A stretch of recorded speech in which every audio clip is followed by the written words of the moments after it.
although Atmanirbhar Bharat started, it was officially launched on 12th of May 2020 amidst the pandemic, where the apartheid theory was being applied for the vaccines, for IPs, for even for the mask, for all those kinds of clothing and equipment, for preventive measure. So India, actually speaking, got the wake-up call long back. And that long back was, I happened to be there in the Kargil Operation Vijay. During Operation Vijay, I was in Siachen Glacier. The actual operation which got the limelight was Operation Vijay in Kargil. You know, the RT shells, they have many components. One of the components is the fuse. The fuse had to be bought from countries like South Africa also had refused. The GPS, global positioning system, without which I cannot, within Jaipur itself, find it very difficult to go to place A, B, C destination. GPS was denied. The connectivity was actually disconnected. So the wake-up call came long time back. We did not have requisite amount of quantum of ammunition. We did not have the proper gun systems. We did not have many things at that point in time. But we fought the battle, and whatever we had with us, we went ahead. But then that wake-up call actually gave rise to self-reliance.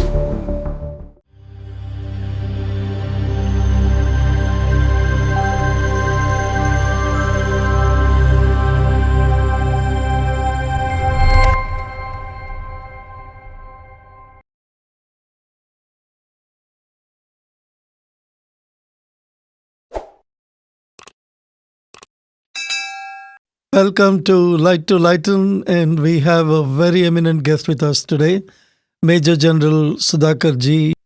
As we start looking at India emerging from where it was to where it is today, it is all about India's growth, India's supremacy, India as a world power, India as a global power.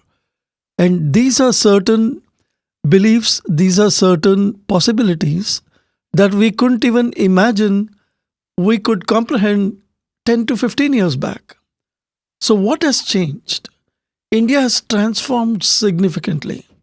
India has arrived. And today, India is knocking on the doors to be world's global power. And what does power mean? And what does progress mean? And what does supremacy mean? Measure it in terms of GDP. We're looking at $8 to $9 trillion in 2030. We're looking at $11 to $12 trillion in 2035. And we're looking at $35 to $40 trillion in 2047. Ladies and gentlemen, these numbers are not coming to us from the air. This is not coming to us from renowned economists. It is coming to us from a leader, from a general, from a veteran who's been commanding troops in difficult terrain and is now commanding thought leadership across think tanks in the geographies that matter, India-US corridor, and much more. And we have General Sudhakar ji. Welcome to the show. And we are so eager to hear from you the vision that you've laid out for India, and more importantly, how we can achieve that. Welcome to the show. Thank you, Guru. Firstly, I must compliment you for taking the initiative and putting the subject on a high platform, sitting thousands of kilometers away and making an extended outreach, I would say, and covering a topic which is rather uncommon to many of us. And it seems like a pipe dream. But being a soldier, having gone through a journey of blinkered lifestyle and very focused and objective, I personally feel that the time is not very far away when India as a country needs to celebrate with the world. Celebrate with the world in keeping with our age-old cultural adage of Vasudeva Kutumbakam. And merely country growing by itself is not good enough. Our culture, our lifestyle, our the very principle and the philosophy is based on the paradigm of share, care, compassion, take everyone along. That way, the whole world, the whole earth is a family, which India not only believes, has assimilated it right from the day of birth of 15th of August 1947, and much prior to that, as a civilization, it has given a lot despite all turbulent phases, and it continues to look forward to give a lot to the world and to the people of the world. Thank you, Guru. We can get starting with the questions coming from you, and I'll try my best to come up to the expectations and reply what is playing in my mind. Absolutely. Thank you for joining us again, and it's an honor to have you, General Sudhakar ji. And we'll get going with our conversation on how India can be that global power in 2047. 20 to 2035 is again yet another defining period for Indian history, Indian economy, and India's rise in the global stage. So, what are we looking at? We're looking at space power, General Sudhakarji. We're looking at a power beyond comprehension. We're looking at that Sudarshan Chakra, the ultimate weapon that India could unleash going forward. And that doesn't mean India is going to use weapons for destructive purpose. I'm sure there is a constructive thought process behind what you mentioned in our earlier conversations.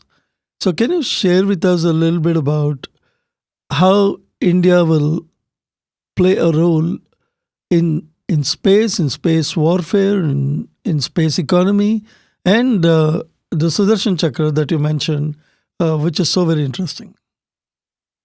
Yeah, Guru, thank you. You have alluded to very vital aspect of a nation's growth, particularly India. I have defined my objective of short term, medium term, long term. Short term is 7 to 8 trillion by 2030, and medium term and short term I call it as a phase of consolidation. India must consolidate. Consolidation means it must set its objective right. What is it that we are looking at? How do we go there or get there? What is the policy that we need to formulate? Is national security strategy important, as I have covered in the previous part? If yes, what is the delay? Why aren't we penning it down? Okay, so such like issues. And does India require a third aircraft carrier or maybe the fourth? There is a segment of population which has started making noise. And does India need something like civil military fusion, like the way China has?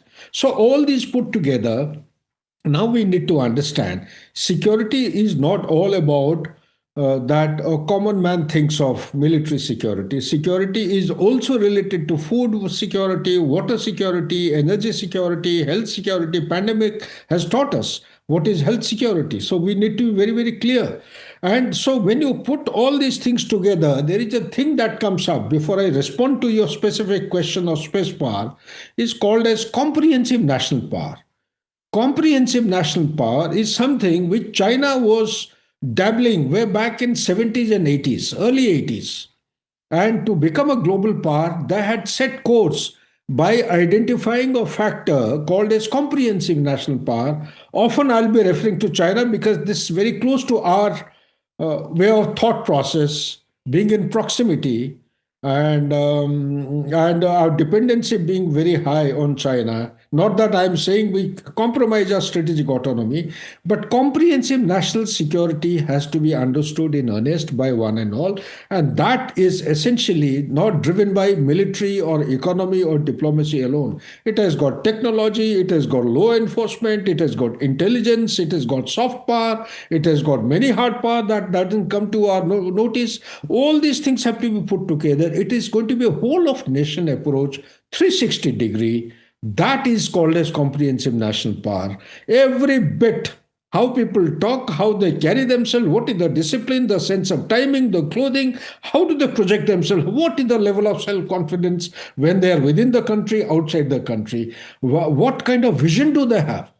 Every man counts when you are talking about comprehensive national power. You cannot leave anyone alone. So that has to be identified. That comprehensive national power has to be taken stock of. For that, at the moment, I don't think whether it is Niti Aayog or any other planning agency or prospective plan in the country today is catering for it. Now, coming straight to the space that you raised the point, you see, before we set course on the space, let me also define the middle power, that is by 2035. So when you start from 2025, this is a concept which I formulated in 2025 in our previous podcast. Thanks to you in Dallas when you captured my thought process. I'm grateful to you. At that point in time, in the month of May 2025, what I had envisioned was $7 to $8 trillion by 2030.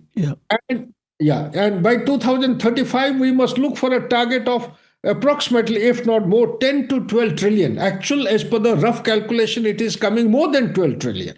I have taken a very conservative figure. At the rate of 7 to 8% of growth, even if 8% cannot be achieved, at least you will be able to achieve 7%. Today, only IMF and the global agencies, they have revised our target, given 0.7 added on to our objective.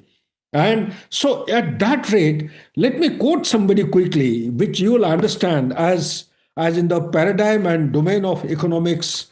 You see, here is Krishnamurti V. Subramaniam, Executive Director of the IMF, on 12th of August 2024, what he said. Listen to this.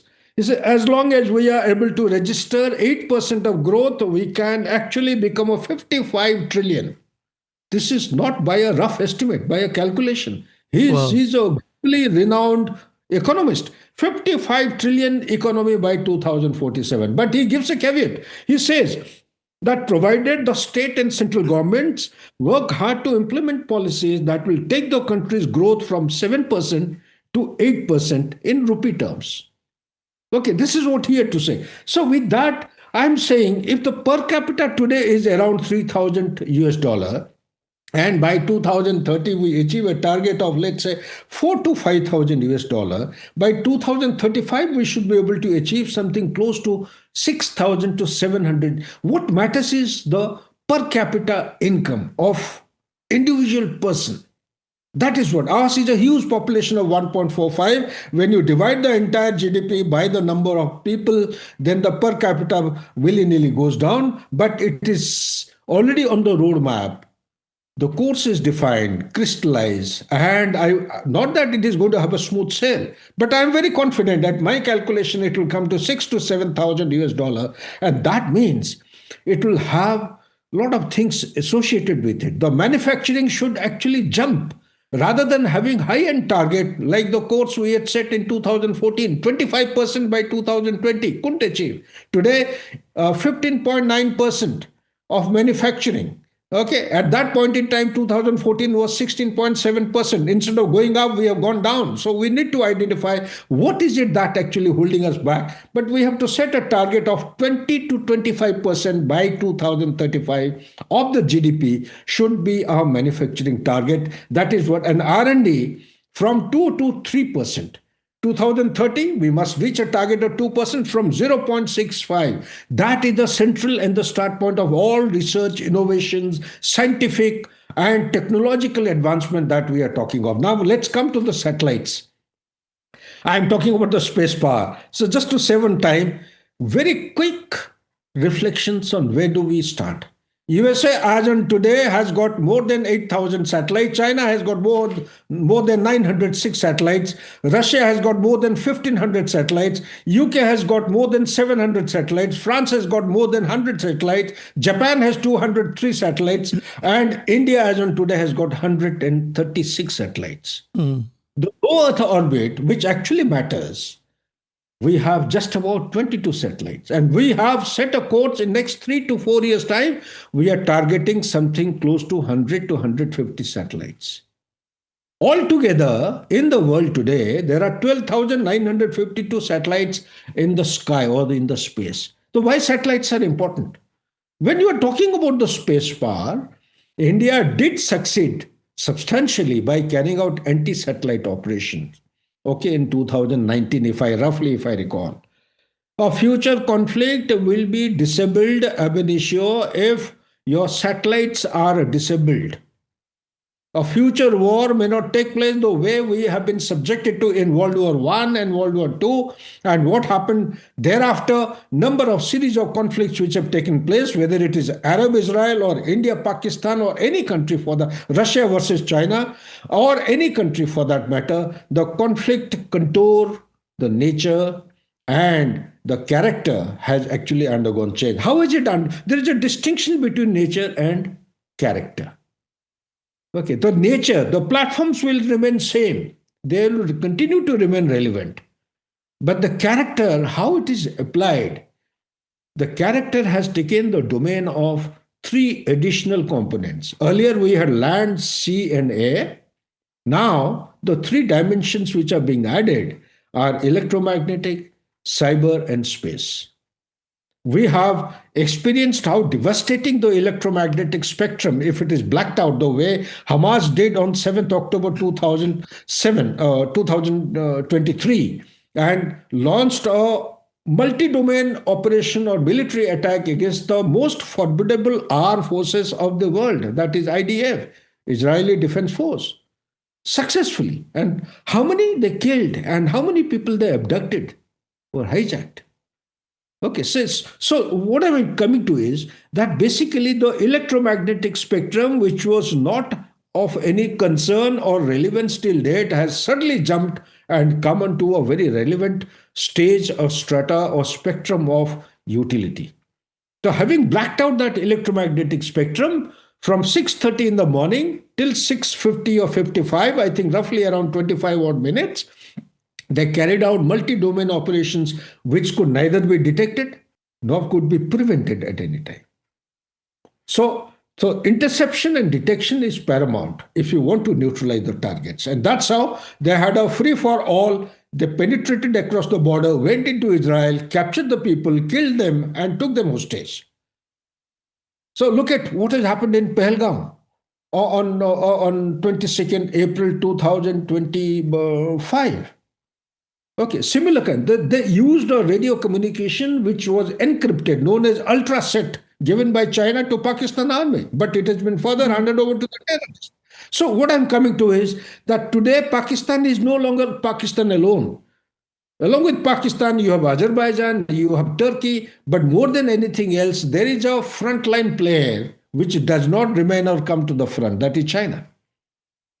There is an optical fiber which has been laid by 31st December 2021 from Chengdu, is the headquarters of Western Theater Command of China, to Rawalpindi. This optical fiber, it actually gives not only digital, there is a free flow of information. What it means is that a satellite flying on low Earth orbit over Chengdu is able to see the entire front from the west coast, although not one satellite, there will be a number of satellites overlapping each other. But look at the front, what we call as two front or three front or multiple fronts. For China, it is only one front, from western coast of America to east coast of Africa, which is the swath of Indo-Pacific corridor. It further is divided into central, then you have the eastern portion, the western portion. Arabian Sea is the western portion of the Indo-Pacific. But what I'm coming to is a satellite which is picking up an objective or a target, let's say in Lakshadweep or close to Maldives or in Arabian Sea. It simply gives a direction to a launch vehicle or to a satellite or to an airborne kind of a platform or to a weapon platform or to a ship, is giving a direction that here is the initial object or initial target data, lock in, fire. So the trigger is being pressed by some operator on orders of somebody who's sitting miles, thousands of miles away. It is not Pakistan who is giving the order. What I'm coming to is that every projectile or missile which is fired from Pakistan not necessarily has to be ordered by Pakistan. So the surveillance system, the satellite, which China has today, is able to detect the target, and direct the communication through the optical fiber, provide the digital data for initial lock-in, then the projectile is launched, and this is called as the kill chain. The kill chain means that whichever aerial platform is launching the projectile not necessarily has to be on the target profile of the adversary. It simply launches the projectile, switches off the transponder or the radar. The moment it switches off the radar, it no longer can be hit by the adversary's retaliation. So that projectile which has been launched, before it switched off the radar, it has got some initial guidance system, then mid-course correction system, and terminal guidance system. That terminal guidance system is dominated by China in the instant case. It goes and hits the target. That is the capability. Whether they could do it or not during Operation Sindoor, it's a different issue. But this is how China is galloping in the technology and the space power. If China did not have the space power, it cannot actually achieve any future objective to become a global power or rejuvenate its Middle Kingdom concept. Therefore, the space power that I am coming to is India as on today, though started late, but it is slow but sure. We are moving ahead at a rapid rate. ISRO came into prominence during Operation Sindoor, and I visualize Government of India has taken note of it and has already sanctioned 52 of military satellites to be inducted and deployed by 2029. That itself is a quantum jump. The moment you have that, then you are not looking at from only the ground recce report or the human capital which is reporting from, let's say hypothetically Afghanistan or Pakistan or Maldives or any country for that matter. Everything is going to be under the satellite supervision and dominance. Second thing is associated is the mapping. Not very happy situation. All the things have improved on the ground. I'm very happy that when I was in service, India did not have map of Afghanistan. It did not have the map of Iraq. It did not have the map of Maldives. We used to plan our military objectives and planning on tourist map. There was a contingency of taking Indians from Yemen and Iraq. I did not have. I went along the entire length and breadth of New Delhi, went to Naya Sadak at 2 o'clock night, knocked on the door, woke up the person and got a political map of Iraq, and that is how the planning was made. So this mapping is very, very important. The Survey of India has got a very important role to play. A few years back, our coastline used to be 7,500 kilometers. It has been revised because of the new technologies which have come up to 11,096 kilometers. Okay. The number of island territories when I was doing NDC was around 575 or 576. By the time, after 11 months, after I finished my NDC, the number of island territories had gone up to 1135 or 34. And 5 years later, the number is touching almost close to 14,000. So there is a requirement of accurate survey and identifying where is our territory, after what limit we have our exclusive economic zone, after what limit we have continental shelf. These things have to be understood. Only then the security paradigm has to be correctly applied and successfully adopt a very, not punitive, I would say a deterrent measure. The whole game is about deterrence. You see, today we may beat our chest and claim that Operation Sindoor has given them a fitting blow to Pakistan. But Operation Sindoor also has resulted in unifying the non-state actors. You talk about Hizbul Mujahideen, you talk about the Lashkar-e-Toiba, you talk about Hamas. When Operation Sindoor was going on, none of us would have come to know that there were about 8,000 Hamas who were there at Bahawalpur, supposed to be undergoing training.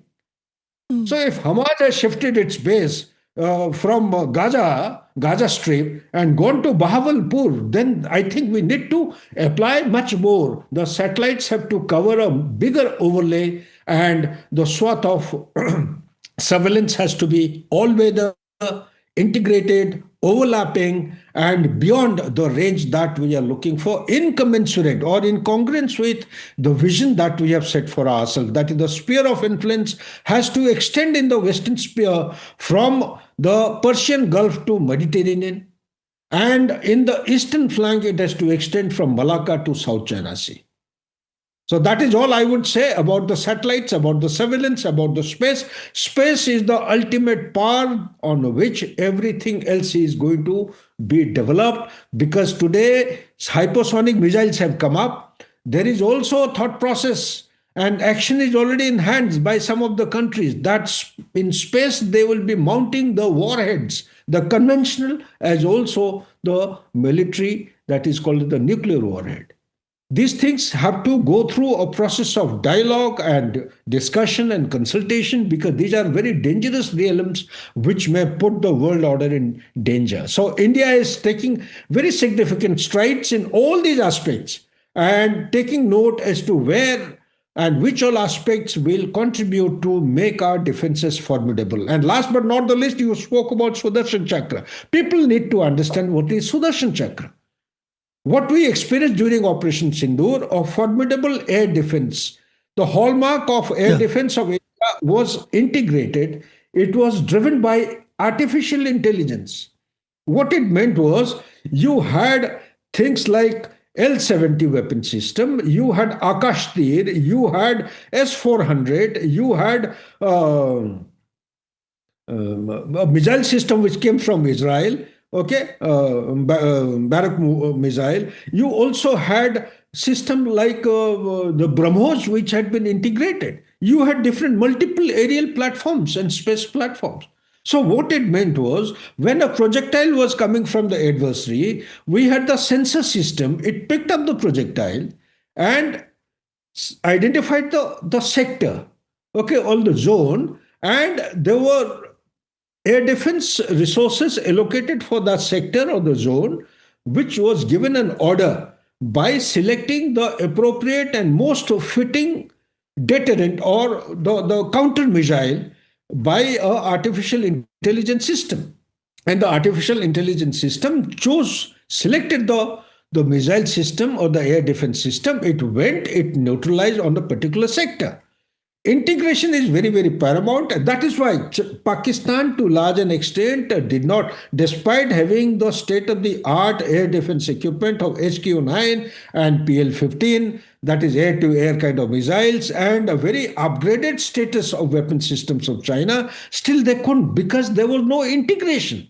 The air chief of Pakistan was not in talking terms with the army chief, Munir, because Munir, technically speaking and legally speaking, is junior to air chief, but army chief is army chief in Pakistan. He is senior to everyone. His order is, gospel truth. Everyone has to respect. But when two chiefs are not talking, the air defense, classically, as per the military teaching, is supposed to come under the domain, unitary command, under the air chief command.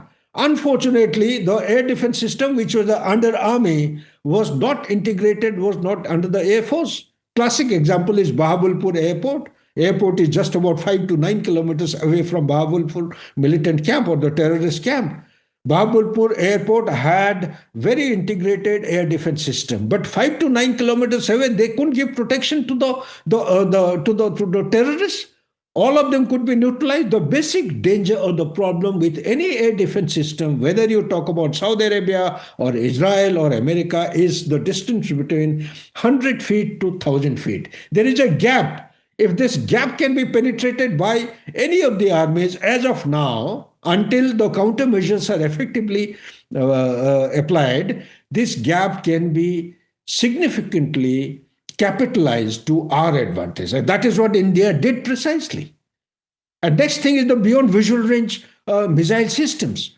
Beyond visual ranges, without seeing the target, you have to have a missile system which, after the initial lock-in data, it is launched, mid-course correction is given by the satellite or the platforms in the space, and the terminal guidance is also given by the satellite and the space. So therefore, the future concept of warfare is going to be driven by the space, and in that, India is galloping. It is doing a lot, but it is doing slowly, deliberately. We are moving in the right direction. The whole issue is that today, the research and development needs to be given impetus. Today, we need to understand, we always, drift away by making very sweeping statements that the defense allocation is 1%, 1.9% of GDP. That's not the right way to calculate. What is the right way? We have central government annual expenditure statistics. Central government, every year there is certain amount of X amount of budget which is allocated. Out of that, uh, in 2011-12, we had an allocation of 16.43% of the annual expenditure. Okay. So between 2011-12 to 2023-24 or 24-25, this percentage of allocation annually to the defense has come down from 16.43, approximately, the figure may be a little up and down, to 11.09%. A layman or economist of your stature, global stature, you tell me, isn't it coming down? Do you have to learn? Is it anything Einstein or rocket science to actually define this? From 16.43, it has come down to 11.09, and you keep on saying that armed forces, whatever they ask, we give them. Well, that's not the answer. Armed forces also belongs to India. Don't, by this giving this statement, we should not call our armed forces as something dissociated, not as an integral part. It is a part of whole of nation. The entire nation must sit together, put its head together, and see how best we can. It is not what they demand. It is the time of the civilian bureaucrats, the executive, to apply themselves and come out with. They should ask questions. Why is there no air defense at Sir Creek area? Is Pakistan likely to launch an attack in Sir Creek area? If yes, what countermeasure has been done? We need to ask these questions. We need to ask questions as to Andaman Nicobar. What are we doing to dominate or deny the naval fleets which are coming in numbers now, large numbers into Indian Ocean region? They have significantly increased between 2014 and between 2014 to 2025. In good old days, they used to have one surveillance ship, one submarine, and one maybe a warship in the Indian Ocean. Today, as we are talking, there are almost about 13 to 14 warships in the Indian Ocean. There are minimum 3 to 4 submarines. Submarines are the hallmark. They are the central paradigm on which the naval warfare is conducted. They have almost 5 to 7 the surveillance ships or the vessels available. They have almost close to 670 civil fishery boats. It's called as distant fishery fleet. So in those fishing boats, there are PLA or plan people in civil dress. We need to adopt ourselves faster and quicker so as to address all the issues in a comprehensive manner. That can come about in the middle part, provided there's a significant role military has to play in any nation's growth, and the kind of articulation that you made in terms of impact Indian military can make and what Indian military needs to be able to propel India to be one of those most progressive nations in the world is so clear, and integrating that with the space power and also the other drivers of economy. We've been reading in the press about reverse brain drain. So in your mind, is the brain power of a country more important than the firepower of the country in terms of military capability? How do you contrast these two, and what takes the edge? Excellent question, Guru. And I'm very glad you raised these points. As in today, India has got maximum diasporas overseas. Right. Almost 32 million or so. Absolutely. There are 5 million Indians in America itself. 5.5 million is due to touch 6 by 2030. And out of those 5.5 million, 1% of this population, Indian diaspora, they are occupying very hot seats. Apex leadership role. Okay, most sought after appointments. You name person, only 5, 6, Nadella and Pichai and all these names are very popular. Absolutely. But there are many people whom we haven't heard. They occupy a very important, significant seat. But what I'm coming to is that this brain drain and reverse brain drain. Let me give a small example. Most of us may not be knowing that China at one point in time had largest, I think, in a previous part of our short-term goal. I think I had read out the statistics as to how China made a quantum jump between 2000 to 2025, and they have got PhD STEM. True. And thank God, today I was carrying out research. I always thought India was miles behind, but no. You'll be happy and surprised to know that India, as on today, has got 202,000 PhD STEM. 202,000. Okay. So, and out of, 202,000 people who are in the STEM stream. Now, out of that, around 46,000 are PhD STEM. So that means from zero, or say 700 that I had alluded to in the previous statistics in 2019, which came out in Indian Journal, out of which 70% had migrated and settled in USA. Okay. Now there is a good number within the domestic constituency. The number is swelling. Government has taken a lot of initiative in preceding 2 to 3 years. I was amazed to see when I spent some time that this is a very heartening. I am extremely delighted to actually share this. And there is a quantum jump with regard to PhD STEM. That is the start point. Next start point is the research and development. So when you talk about all this, the example which I want to highlight is China has got equal number, if not more, of diaspora. Okay, in countries like USA, European countries. Do you know what they follow? 47% of the people who go abroad to do their undergrad and masters, they don't even go through the proceedings of the graduation ceremony. They don't even wait to receive the certificate. By the time the event is getting over, you find Chinese are missing. Where have they gone? They come back to China even before the event finishes. Right. That is the spirit. That is the spirit of nationalism. That is what India has to drive.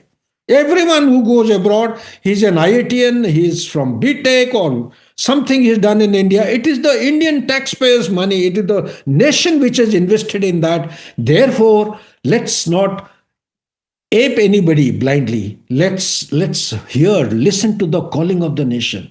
Here, nation requires that the reverse brain drain is better because H1B visa is not in your favor. Indians are not being popular, not at least during Donald Trump's time, they are not being liked. All initiative and steps and comments and citations which are coming our way, these are all against Indians.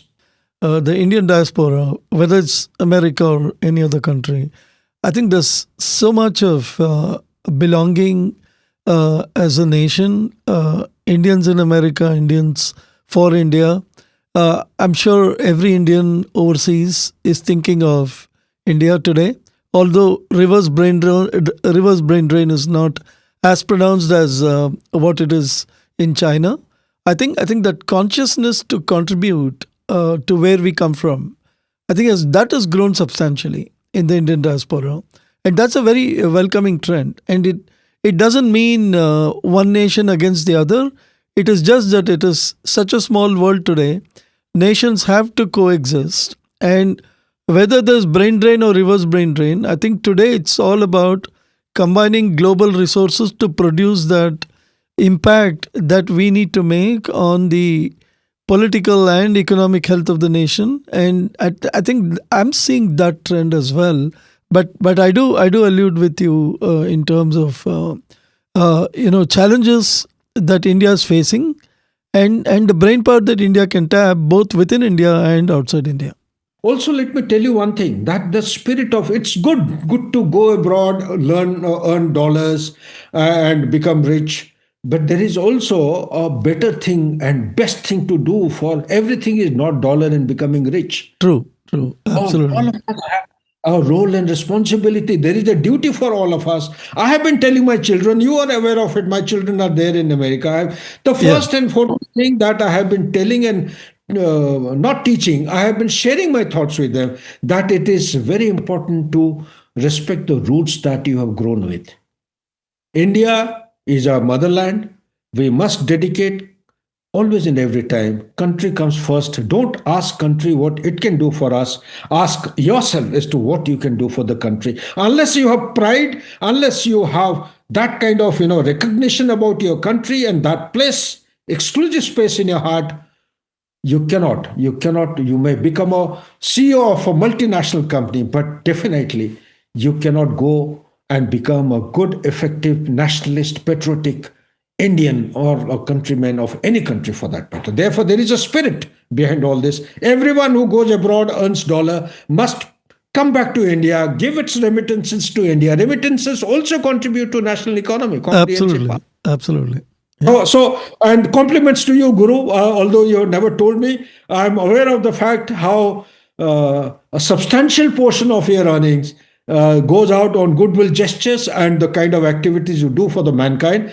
Very well done. That's a living and telling example for people who actually would listen to this podcast. Here is a gentleman who's actually anchoring and taking my interview. He is a role model. We must follow your footsteps. We must apply as much as possible. May not be 100%. Do it 1%. At least try. Trying is definitely better than not doing anything. That is very humbling. I don't know whether I deserve those compliments, but yeah, it's always an honor to engage with patriotic leaders like you, and like you always say, nation first approach. In every conversation that I have with you, I hear this undercurrent in your conversation, in your media appearances, in your podcasts, in your several other interviews. You always place nation above all the individual selfish needs, and I think the need is mutual, and there's so much to learn from leaders like you who've literally been able to sacrifice your life for the nation, serving in Siachen Glacier for years together by choice is not easy, and for any military celebrated leader, you're a role model for millions and millions of people. I'd go one step further and say, while you have very clear thoughts on geopolitics, international relations, and of course you come from the military domain, you know what it takes for a country to move forward, propelled and fueled by the military power, and how to develop that military power. You are also able to combine your vast comprehensive knowledge and the vision with economy, with global commerce and international trade, and it is absolutely fascinating always to talk to you. And again, this is not just to flatter you, but the expanse of knowledge you bring together. It's a great opportunity for every student in economy, in geopolitics, in military warfare, technology, and so on and so forth. India Vision 2047. Watch this podcast. Atmanirbhar Bharat manufacturing push, semiconductors, rare earths, space, modular, nuclear are seen as economic initiatives. But you also associate them with war preparation and also aiding the military might of India, and for that matter, any nation. Can you connect these dots for us? And is Atmanirbhar Bharat, we often hear about that. Is it just romanticizing patriotism, or is it real, and to what extent India has really succeeded in implementing this vision of self-reliance? Guru, a fantastic question you have asked. Romanticism, I think that is the right phraseology you have used, adjective, I would say. The fact of the matter is, it needs to be understood. Although Atmanirbhar Bharat started, it was officially launched on 12th of May 2020 amidst the pandemic, where the apartheid theory was being applied for the vaccines, for IPs, for even for the mask, for all those kinds of clothing and equipment, for preventive measure. So India actually speaking, got the wake up call long back. And that long back was I happened to be there in the Kargil Operation Vijay. During Operation Vijay, I was in Siachen Glacier. The actual operation which got the limelight was Operation Vijay in Kargil. In Kargil, the nation actually went in. If you have heard the then Chief of the Army Staff, General Malik, VP Malik, he said that India may not have everything. We don't have the luxury of going for a war with everything on a platter. But we'll fight with whatever we have and we make sure that we regain our lost territory. We lost about 500 odd people. Okay. But what I'm coming to is, the RT shells, they have many components. One of the component is the fuse. The fuse had to be bought from country like South Africa also had refused. The GPS, global positioning system, without which I cannot, within Jaipur itself, find it very difficult to go to place A, B, C destination. And your people in the States, USA, your survival is based on GPS. Without GPS, you will be drowning, middle of nowhere. Okay, yeah. So GPS was denied. The connectivity was actually disconnected. So the wake-up call came long time back. We did not have requisite amount of quantum of ammunition. We did not have the proper gun systems. We did not have many things at that point in time. But we fought the battle, and whatever we had with us, we went ahead. But then that wake-up call actually gave rise to self-reliance. The GPS, the navigation system that India has today, maybe it is developed some defect I am given to understand from the open source, doesn't matter. So at least we have developed our own system. Yeah. In 2014, we started the very concept of Make in India. The concept of Make in India started because in if you see the services in the economic pie diagram, your services 55%, you have agriculture 16%, you have manufacturing around 16.7%, you have quarrying, you have power, electricity, all this put together, it comes to 100%. But three major components were agriculture, services, and manufacturing. Manufacturing at that point in time was 16.7%, and it was realized. The Niti Aayog or whoever people were dealing with, they came out with a very bright idea that if you have to tackle the youth bulge, India has got the largest youth bulge in the world, 65% of total population between the age of 15 to 65. 65% is hell of a lot, more than 877 million. So if you have to tackle the youth bulge, you cannot give employment to everyone, but you require employment. To generate employment, you have to focus here on manufacturing. Our dependence on agriculture at that point in time was pretty high, around 42%. The dependence of America as a country is just about, I think, if I am not wrong, it's around 3% or 2%. And Germany and UK is 1%. China in 1991 was 63%. India was 62%. China has come down to 22% of dependence. Our dependence on agriculture is still between 44 to 46. Why am I bringing out this issue? This issue is coming up because it is closely related to employment opportunities to address the youth bulge. Also, when you need something, your limited forex reserve gets liquidated very fast. Procurement of defense equipment from outside the country turned out to be highly cost prohibitive. And therefore, the Make in India, which started in 2014, gave lead to a thing called Atmanirbhar Bharat. Atmanirbhar Bharat, they had allocated 20 lakh crores as a seed money, 10% of the GDP at that point in time for Atmanirbhar Bharat. It had multiple components. It had land, security, many issues were there. It combined. But one of the primary issues is the defense export. We will make what we need inside the country. From an amount which was less than 1,000 crores prior to 2014, I think, if I respect my memory, it was 500 crores or so. It has jumped. Defense exports in 2024-25 has jumped to 23,622 crores or approximately 2.8 billion. 12% rise from the previous year and about 34-fold rise over the past decade. So this itself, and we are we are providing different kinds of weapon systems, military hardware to more than 100 countries. Case in example is Armenia.